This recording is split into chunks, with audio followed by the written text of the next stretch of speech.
There's right and wrong in parties, and the right is on our side. So mount the Fillmore wagon, and through the nation ride. The Union is our wagon, the people are its springs, and every true American for Millard Fillmore sings. Wait for the wagon, the Millard Fillmore wagon. Wait for the wagon, and we'll all take a ride. Welcome to the Abridged Presidential Histories with Kenny Ryan, Episode 13, Millard Fillmore, the Know-Nothing candidate. Looking back now, it's easy to see that in the 1850s, the United States was a dying country. Compromises over slavery that had always meant to just kick that can of controversy down the road were creaking and collapsing under their dead and rotten weight. The nation's two political parties, the Democrats and the Whigs, they were dying too, and for the same reason. When they'd been created, Democratic Party founder Martin Van Buren saw national parties as a way to control the national debate, to steer it away from slavery. But that premise had failed. Both parties would fracture along north-south lines in the 1850s as their pro- and anti-slavery elements decided their differences were greater than their commonalities. The Whigs would die first, and when they did die, their last president, Millard Fillmore, would latch on to a bold and energetic new party, a party with powerful messaging that still resonates today. A party he thought could last 200 years and become the great future rival of the Democrats. And if you're thinking, yeah, it's time for the Republicans and their platform of opposition to slavery and equality for all, well, you've got another thing coming. Today we learn about the American Party, a party of anti-immigrant, anti-Catholic bigots who grew from a hate-fueled secret society to almost take over the American experiment.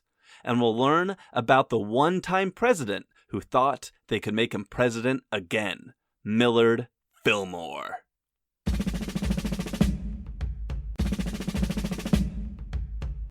Millard Fillmore was born on January 7th, 1800, to an impoverished family in central New York, and his life basically plays out like the traditional American rags-to-riches story, a poor youth who pulls himself up by the bootstraps to realize tremendous fame and fortune. But in the case of Fillmore, the story also frequently derails into racism and bigotry. Fillmore hated the manual labor he knew he was destined for if he couldn't get an education. So he began working at a law firm where he could learn while he worked.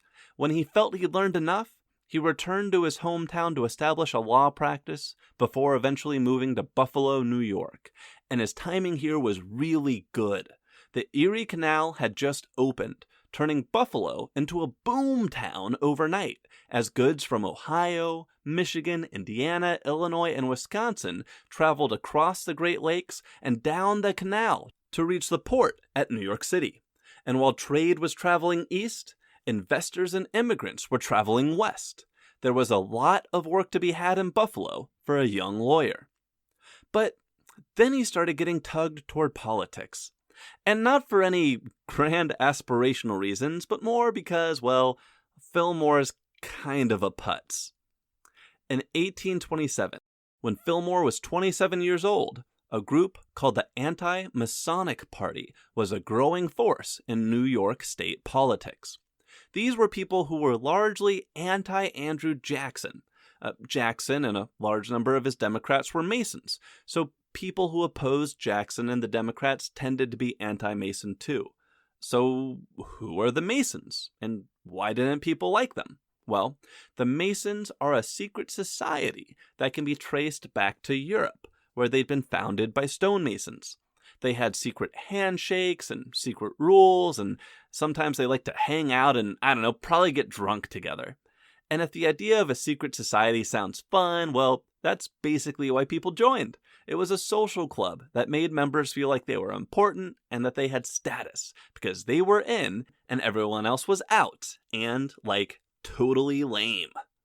The Masons had existed in the United States since the country's founding. George Washington was a Mason. And though they were very secretive about their group's purpose and activities, as best I can tell, it really was just a bunch of guys who thought it was fun to belong to a secret club. But, well, as you can probably remember from the grade school playground, it's not fun to not be included. Non-Masons were pretty suspicious of Masons, especially as Masons kept getting prominent government roles and enjoying success in business. There's two ways of looking at the anti-Masons. If you're feeling negative, you can say they were a bunch of jealous losers who were tired of being left out. If you're feeling positive, you can say they were anti-egalitarians who thought that nobody was better than anybody else just because of their social class. Quite a few anti-Masons would later become leading abolitionists as a result of this second belief. So this is kind of simmering there in the 1820s when, in 1826, a New York Mason named William Morgan publicly announced he was going to quit the group and write a book revealing all its secrets. And then he showed up dead, which really was not a good look. This sparked the anti-Masons to jump from grumbling about being left out to actively rooting out Masons and banishing them from American political life. Millard Fillmore attended a couple anti-Masonic conventions and decided to ride that paranoia to being elected to the state assembly on an anti-Masonic ticket in 1828. And I'm not sure this is just a coincidence for Fillmore, him being attracted to politics like the anti-Masons. His political career is going to be defined by scapegoating minorities. The anti-Masons will collapse as a political movement pretty quickly after the Masons abandon their organization in droves, pretty much as a result of this. And Fillmore will switch his allegiance to the Whig Party, where at least he can still be an anti-Jackson man. But when similar paranoia-based political movements sprout in the future, oh man, Fillmore will be so down. Now, the next couple of decades of Fillmore's career are pretty darn dull, so I'm going to skip over them. In short, he slowly rises his way up the Whig Party in New York State, 2 steps forward, 1 step back, and he'll frequently feud with a fellow New York Whig named James Seward, who will basically be Millard's perpetual rival and later serve as Abraham Lincoln's Secretary of State. Another fun thing about Seward is he was born in the village of Florida, in Orange County, in New York State, which I found delightful and had to share. Anyway, as Fillmore slowly developed his career, he made sure to blame any setbacks on Catholics and immigrants. And this blame became kind of a self-fulfilling prophecy for Fillmore. Something would go wrong for him, and he'd give a speech about how everything is the Catholics and immigrants' fault, and then they would vote against him because he was literally just promising to screw them over if he won, and then he'd suffer another setback because they voted against him. This guy will just never learn. And that pretty much takes us to the Whig Party Convention of 1848, and this is where our story really starts taking off again. The Whig Convention of 1848 is the convention that nominated Mexican-American war hero Zachary Taylor, all rough and ready, to be the party's presidential nominee. It's also the convention that will put Fillmore in the vice presidency. Once Taylor had secured the presidential nomination, it was time for the party delegates to nominate a vice president. And since Taylor was a military man from the South with dubious Whig credentials, there was some debate about if he was really even a Whig, the party decided it needed a Northerner with impeccable Whig credentials to balance the ticket, which meant the obvious candidate was Thomas Ewing. That's right, Thomas Ewing. And you might be asking, who is Thomas Ewing? Well, he was a former U.S. Senator and Secretary of Treasury from Ohio who everybody basically loved. Or, well, almost everybody. Because, unfortunately for Mr. Ewing, who was not present at the convention, one of the members of the Ohio delegation had a personal vendetta against him that it seems like nobody seemed to know about this thing. So right before the balloting for vice president began, this other guy who hates Ewing decides now is the perfect time to stick it to Ewing. he stood up and announced he'd just received word that Mr. Ewing wanted his name to be withdrawn from consideration. Of course, Ewing wanted no such thing, but nobody at the convention knew that, so they took this other guy for his word and nominated Millard Fillmore instead. And that's why today's episode is about Millard Fillmore, who, by the way, also edged out that New York rival William Seward for the vice presidency. Take that, Seward! And then Zachary Taylor won the election of 1848 and named William Seward to the prestigious position of Secretary of State. Damn it, Seward! The Taylor presidency and the Fillmore vice presidency began in 1849 and was a terribly awkward time for Millard Fillmore, which he probably blamed on minorities. Fillmore was quickly reminded that the vice president is, as John Adams put it, quote, "the most insignificant office that ever the invention of man contrived." Fillmore had zero influence on the administration. Even worse, his rival Seward became one of Taylor's most trusted confidants. There are probably 3 reasons Seward quickly eclipsed Fillmore in the administration. First, there was that well-established history of presidents totally ignoring their vice presidents. Second, Seward was a much more savvy politician than Fillmore. And third, Fillmore disagreed with Taylor on the biggest issues of the day, which we're going to get more into in a minute. Fillmore went so far as to tell Taylor that he would use his tie-breaking vote in the Senate to oppose legislation Taylor favored if it came down to that. But it did not come down to that, because on July 4th, 1850, President Zachary Taylor had a snack of cherries with an iced glass of milk, drank a lot of probably tainted water from the good old DC sanitation system, got sick, and died 5 days later. And that means it's time for Millard Fillmore to step in as president.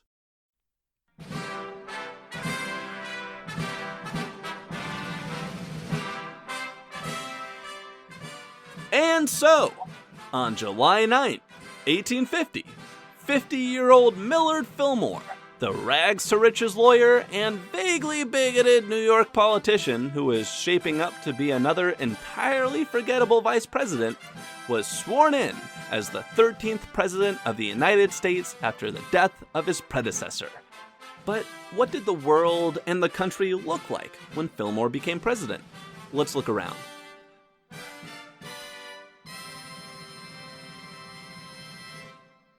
Internationally, French troops had just invaded the Papal States to reinstall Pope Pius IX, which seems like a fun bit of drama to read about someday. A British guy named Joseph Swan had recently begun developing the light bulb, and Louis Pasteur and Marie Laurent married in Europe. That last one's actually really important, as this husband-wife team of scientists will develop the principles of vaccination and pasteurization in the years to come. Domestically, the United States appeared on the verge of disunion. The U.S. had acquired all of modern California, Arizona, Nevada, New Mexico, and much of Colorado and Texas from Mexico in the Mexican-American War just a couple years earlier, and then gold had been discovered in California just as the war was winding down. 100,000 Americans participated in a mass migration across the continent in search of that California gold.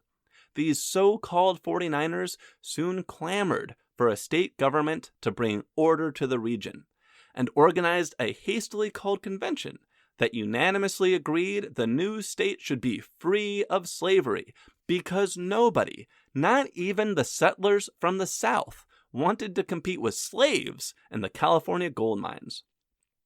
New Mexico was asking for a similar ban on slavery, and Southern politicians in Congress were livid. And Northern politicians did not want to give an inch, as anti-slavery attitudes had solidified in the North.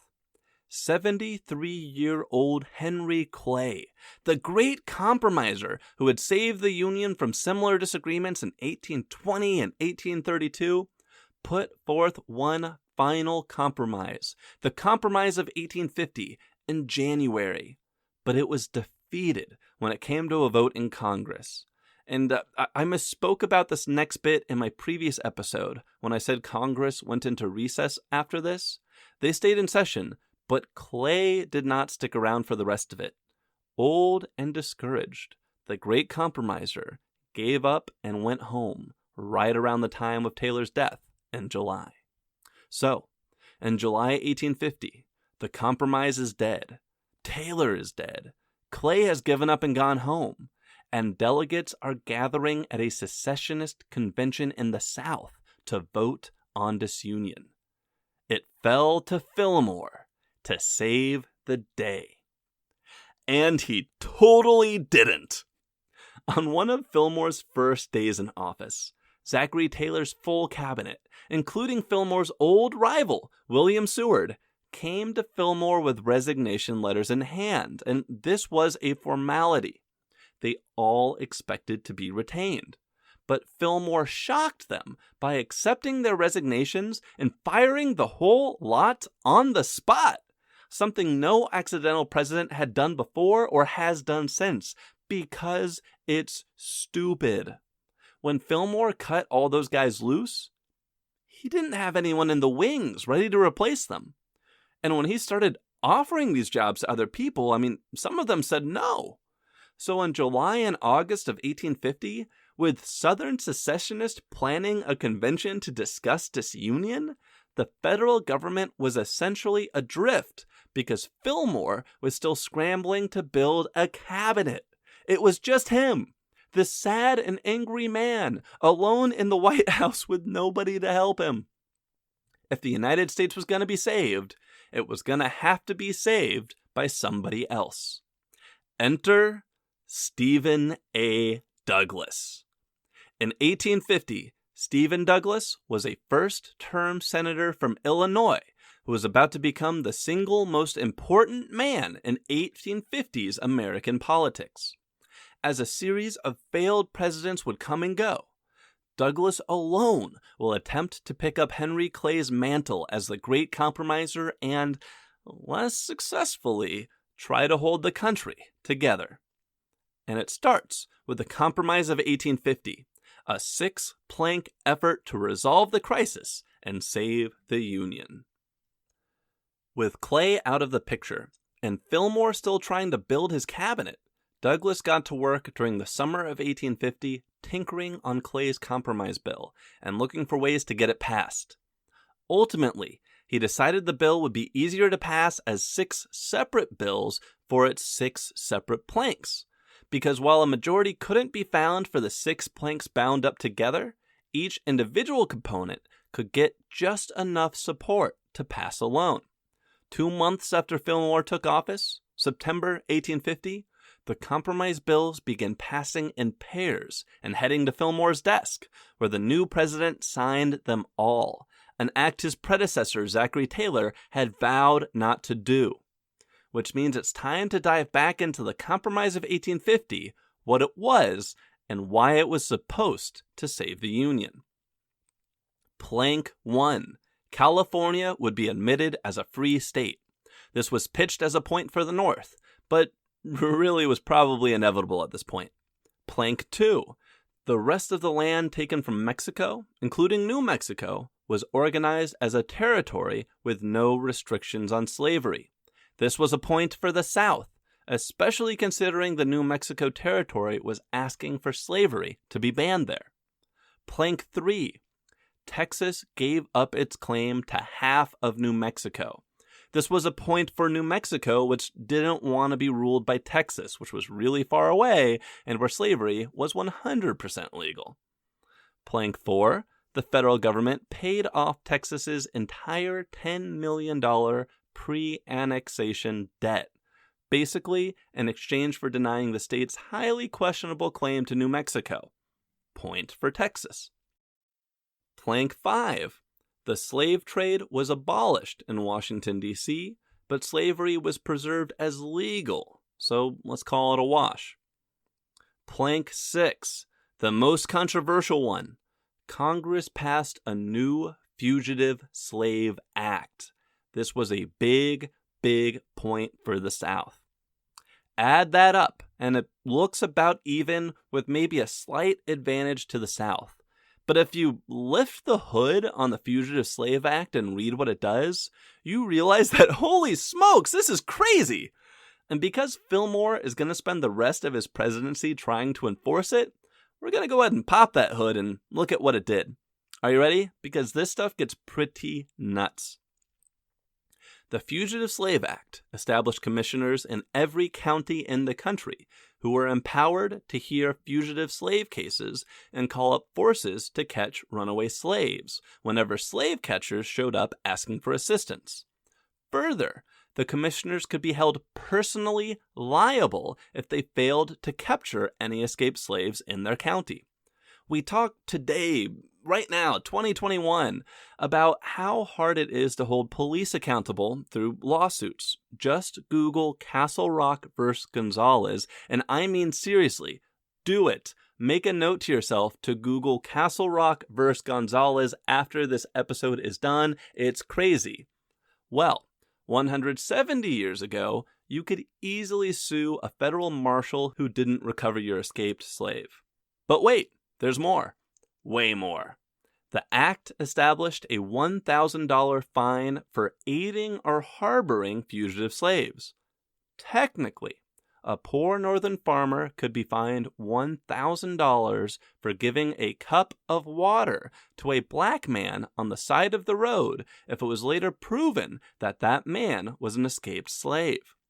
Given that there were 150,000 African Americans in the North at this time, if you did anything nice for any of them, you'd put yourself at risk of a $1,000 fine if it was later found they had once escaped slavery in the South. The act also said that if a black person was captured and accused of being an escaped slave, they could not file a writ of habeas corpus, which is basically a constitutionally protected right to demand to know why you're being detained and then be freed if the reason wasn't lawful. So, they're just totally throwing out the Constitution on that point there. The act also said the only proof needed to legally capture and accuse an African American of being an escaped slave was that they matched a written description of an escaped slave that had been sworn before a Southern judge, which, matching a description on a piece of paper sounds pretty darn limp to me. The act also said that if a black person was captured and accused of being an escaped slave, they would be tried in front of a judge with no jury. The judge alone made the decision, and the accused person was not allowed to testify in their own defense. And that brings us to the last big point, and this truly takes the cake. If the judge ruled that the detained person was a free man and should be let go, the judge was paid $5 for their time. If the judge ruled the detained person was an escaped slave who had to be returned to the South, the judge was paid $10 for their time. As in, that's right, judges were paid twice as much if they sent accused African Americans down into slavery versus saying they were free. And I want you to keep this law in mind the next time anyone says the South's arguments over slavery were only about states' rights. Because this law, which the South had been demanding for years, directly violated Northern states' rights by forcing Northerners to help the South recover escaped slaves against the wishes of those Northern states. The South, and really any politician, is only gonna support states' rights when it benefits them in that specific moment. And they're gonna demand the suspension of states' rights when it benefits anyone else or gets in their way. Anyway, this act did more than anything to radicalize the North against slavery and prime it to be willing to fight a civil war. And Millard Fillmore basically staked his whole presidency on the vigorous enforcement of this act. stories quickly spread across the North of black men who had escaped slavery decades before being kidnapped, put before a judge, and deported back to the South before any friends or neighbors could come to their defense. Families were torn apart. Mothers and fathers were taken from their children. People were outraged, and acts of spontaneous disobedience began breaking out across the North in opposition. For example, in 1851, one of the first black men seized under the law was freed when the courthouse he was being held in was rushed by 30 men who seized him and smuggled him safely to Canada, which super pissed off Millard Fillmore. When an abolitionist convention was held in Syracuse, New York, Fillmore ordered one of the delegates who was an escaped slave to be captured under the law and sent south. After the man was detained, a mob of 5,000 abolitionists surrounded the courthouse and demanded his release, an experience that only empowered the abolitionist to further acts of disobedience. In 1851, Fillmore demanded 41 men be put on trial for treason, the largest treason trial in American history, after they refused to join a commissioner's posse summoned to capture a slave under the law. A defense lawyer quipped during the trial, quote, "Did you hear? 3 harmless, non-resisting Quakers and 38 wretched, miserable, penniless Negroes, armed with corn cutters, cobs, and a few muskets, and headed by a miller in a felt hat, without a coat, without arms, and mounted on a sorrel nag, levied war against the United States. Blessed be God that our Union has survived the shock." In short, the North's reaction to Fillmore's fanatical enforcement of the Fugitive Slave Act was basically, well, if this is the hill you want to die on, be our guest. And all his support in the North was lost. Which begs the question, why did Fillmore support a law that was so thoroughly hated in the region it applied to? In short, to appease the South. There's 2 ways we can look at this.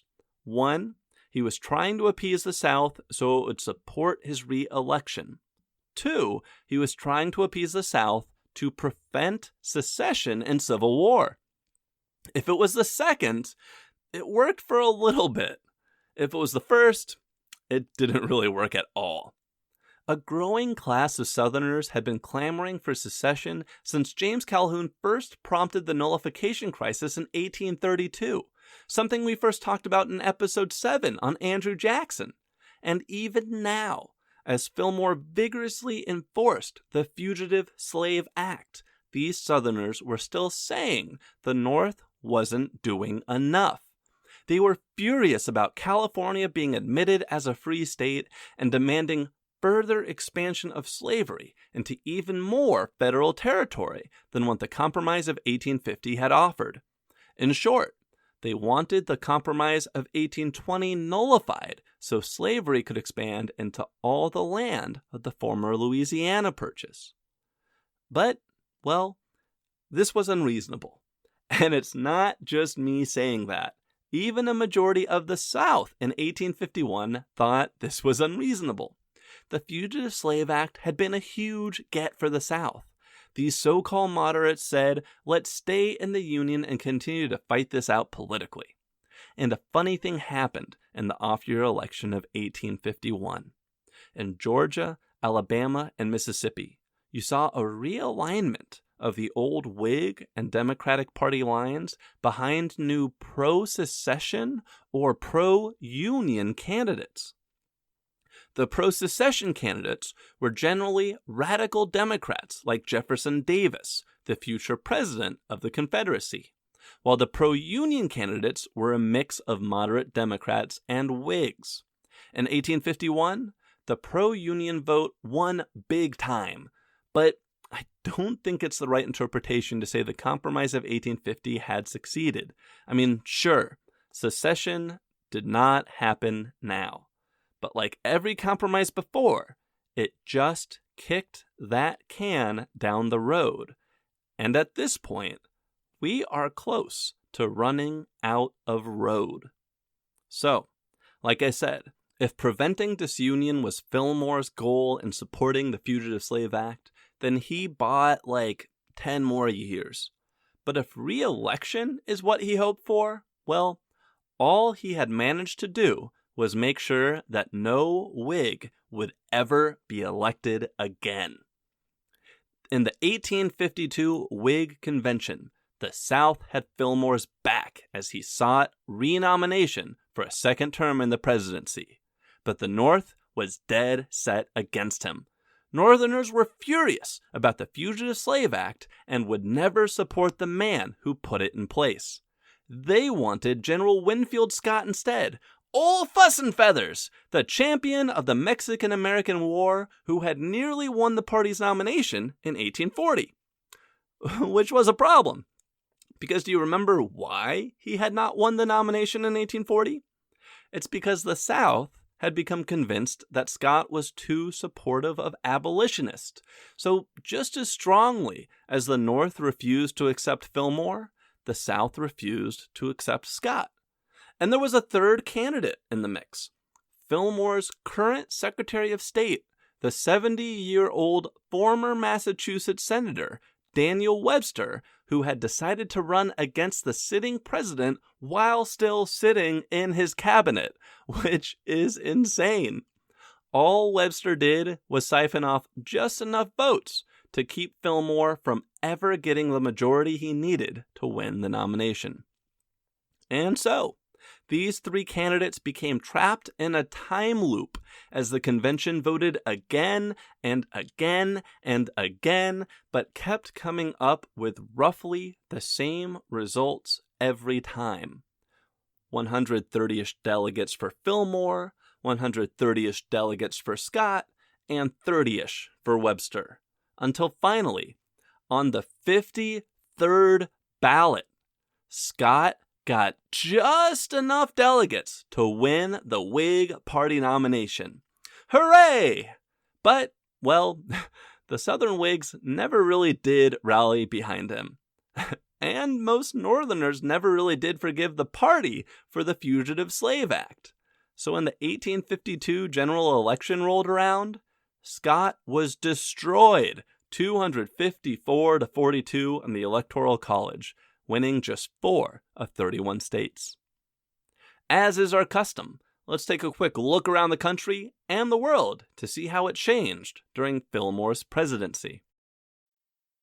Domestically, we are hitting the peak era for the Underground Railroad, a secret network of safe houses that helped escaped slaves flee to the north. Harriet Tubman, who had escaped slavery in 1849, began her career as an Underground Railroad operative after the Fugitive Slave Act was passed. She made 13 trips to the South over the next 10 years, freeing more than 70 people. She would later work as an armed scout and a spy for the Union during the Civil War. She's kind of a badass. Also, I should have mentioned this back in the Polk episode, but there was a huge moment for the women's rights movement in 1848, so right before Fillmore became vice president, when the Seneca Falls Convention was held in New York State. This is considered by some to be the start of the American women's rights movement, a movement that still to this day is fighting for equality between the sexes. Territory-wise, California earned statehood in 1850, and on the invention front, the world's first dishwasher was patented in New York. It was a wooden box with a handle you cranked to pour water on dishes, and it didn't really work, but hey, it was the first dishwasher patent. Internationally, Napoleon Bonaparte's nephew, Louis Bonaparte, seized power in France through a coup in 1851. He'll never come close to matching his uncle's ability in anything, but he will invade Mexico, set up a puppet government there, and support the Confederacy during the Civil War, so get ready for all that. Also, the first ever World's Fair was held in London in 1851.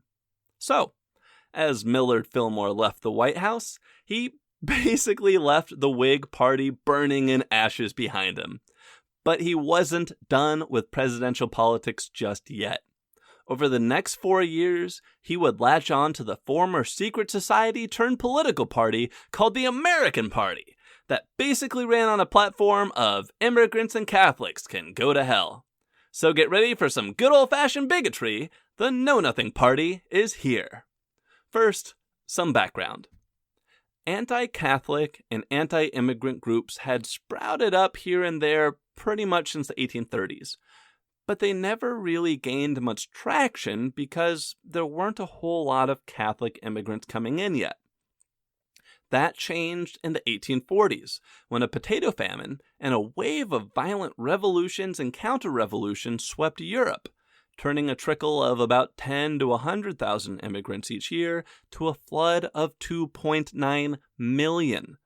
Some cities like New York saw immigrants become 50% of the total city population. That's when anti-immigrant sentiment started transforming into a political force. In 1849, an anti-immigrant and anti-Catholic secret society formed in New York under the name Order of the Star-Spangled Banner. But if you know anything about secret societies, the first rule of secret societies is don't talk about secret societies. When members of the order were asked what they knew about it, they replied, "I know nothing about that." And the Know Nothing name took hold and stuck. Over the next few years, as the Know Nothings grew larger, they changed their official name. They dropped the Order of the Star-Spangled Banner, which is a bit of a mouthful, and with zero sense of self-awareness or irony, became the Native American Party. Which, wow, a bunch of anti-immigrant white dudes calling themselves the Native American Party. That's ridiculous. So they shortened their name to the American Party in 1852. The party's official slogan was, "Americans must rule America," and the platform called for restrictions on immigration, a ban on immigrants holding elected office or voting, and a 21-year residency requirement for acquiring citizenship. By 1855, the Know Nothings were a major political force in the United States. Nearly a quarter of Congress belonged to the party, and they held significant power at the state and local level too. And that's when Fillmore, who had never met an immigrant he couldn't blame for his problems, joined the party as its presidential candidate in 1856. But there was another opposition party that was also growing from the fallen nurse log that was the old Whig Party, the Republican Party. These guys were a much more informal coalition of anti-slavery advocates who were not at all okay with the nativist streak of the Know Nothings. And they nominated John C. Fremont, a scoundrel and explorer who was involved in seeing California from Mexico during the Mexican-American War, as their 1856 presidential nominee. So as the election of 1856 approached, we had a three-way race between the Republican Fremont, the Know Nothing Fillmore, and the Democrat James Buchanan. I don't think anyone thought the Know Nothings or Republicans would beat the Democrats yet, but everyone knew that this election would determine which upstart party would replace the Whigs as the Democrats' main rivals, possibly for the next 200 years. And Fillmore wanted that future to belong to the Know Nothings. But, thankfully for American history, the Know Nothings ended up being destroyed by the one issue they tried to ignore: slavery. The party had no official stance on slavery, and so, when Southern delegates proposed a party platform that supported slavery at the Know Nothing National Convention, the Northern delegates balked and walked and joined the anti-slavery Republican Party instead. And here's the thing about running a party of hate. Yes, hate is a powerful motivator, but everyone you direct your hate against is going to be motivated as heck to vote against you. In addition to losing the abolitionist vote, the Know-Nothings were never going to win the Catholic or immigrant votes. The final result in 1856 was 17 states and 1.8 million votes for the Democrat James Buchanan, 11 states and 1.3 million votes for the Republican John C. Fremont, and 1 state and 900,000 votes for the Know-Nothing Fillmore.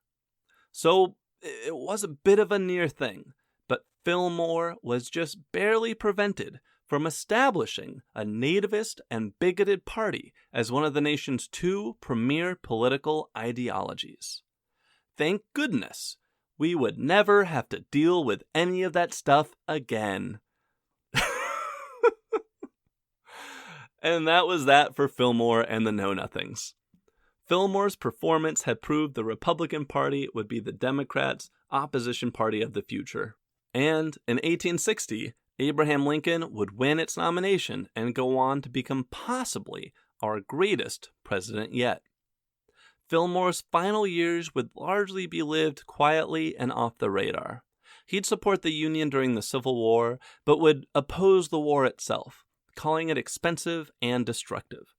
More than a few would accuse him of being a Southern sympathizer, because he kind of was, but he largely was so quietly.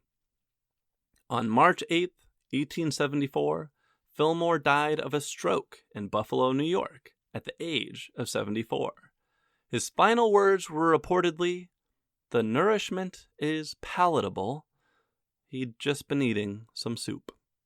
So, if anyone ever asks you to name 3 things about Millard Fillmore, I would suggest 1.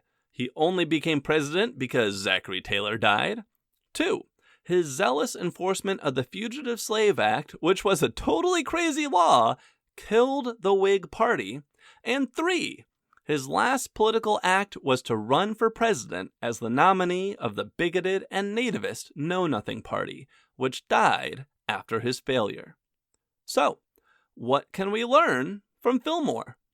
How about the power of hope over hate? As the last president of the Whigs and the lone presidential candidate of the Know-Nothings, Fillmore ran 2 once powerful political parties into the ground by campaigning on messages of exclusion, fear, and hatred instead of messages of inclusivity, love, and hope. The party that ultimately rose from this period, the Republicans, would be led by a man who, in his first inaugural address, spoke of the better angels of our nature. It wasn't an easy struggle, but in 1850s America, hate lost and compassion won. And that, I hope, is the lesson we can draw from Millard Fillmore. Thank you for listening to today's episode of Abridged Presidential Histories. If you enjoyed it, please tell a friend about the show, then subscribe and leave a 5-star review on your podcast listening platform of choice. It's always good to hear you're enjoying the show. You can also follow the show on Facebook at Abridged Presidential Histories or on Twitter at APH Podcast. If you would like to support the show, you can look it up on Patreon or go directly to www.patreon.com/abridgedpresidentialhistories. This helps me buy books and pay to host the show, and thank you to everyone who has already signed up to support the show. The music in today's podcast is a public domain recording of the United States Old Army Fife and Drum Corps. The intro music was a recording of Isaac Brands from Smithsonian Folkway Records. The primary biography for today's episode was Millard Fillmore by Paul Finkelman. And in our next episode, we'll look at the life and presidency of Franklin Pierce, the man who will turn to Fillmore and say, "Hold my beer." America's descent into chaos isn't done yet. That's next time on Abridged Presidential Histories.